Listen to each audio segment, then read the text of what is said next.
જે કોળી સમાજ અને આહિર સમાજ વચ્ચે ક્યાંક ને ક્યાંક બગદાણાથી જે અશાંતિનો માહોલ ઊભો થયો છે એ બાબતે મારે કહેવું છે કે વાસ્તવિકતા સમજવાની જરૂર છે.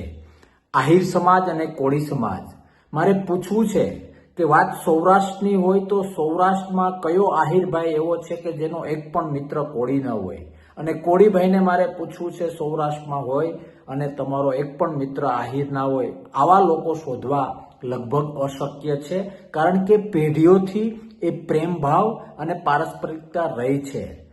કોઈ આહિરોનું ગામ હોય અને ત્યાં કોળી ભાઈઓ ના હોય, અથવા કોઈ કોળી ભાઈઓનું ગામ હોય ત્યાં આહિરભાઈ ના હોય, આવા ગામો શોધવા પણ અઘરા છે.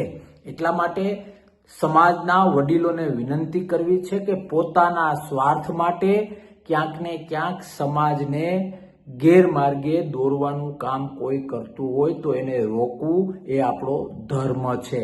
આવો પેઢીઓ જૂની આપણી લાગણી, પેઢીઓ જૂનું આપણાપણું એને યાદ કરીએ. અને હા, હું એ વાતમાં સહમત છું કે જે કંઈ ઘટના ઘટી એ દરેક સમાજના નેતા તરીકે જે તે સમાજના નેતાઓએ બંધારણને આગળ કરવું જોઈએ.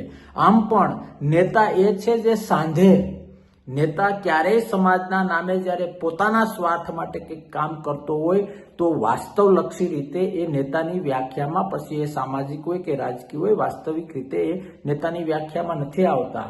એટલે દરેકને પ્રાર્થના કરું છું કે બંધારણીય રીતે સત્યમેવ જયતે, સત્ય સાથે હંમેશા રહેવું જોઈએ. પણ વિવાદમાં ને વિવાદમાં જે પેઢીઓ જૂનો પારસ્પરિક પ્રેમ છે, લાગણી છે, આપણાપણું છે, એને અંશભાર પણ દાગ ન લાગે એનું ધ્યાન રાખવું એ તમારો, મારો, બંને સમાજના દરેક નાગરિકનો ધર્મ છે. આવો સાથે મળીને એ ધર્મ નિભાવીએ, આપણી પરંપરા, આપણો પ્રેમ, આપણી શાંતિ યથાવત રાખીએ.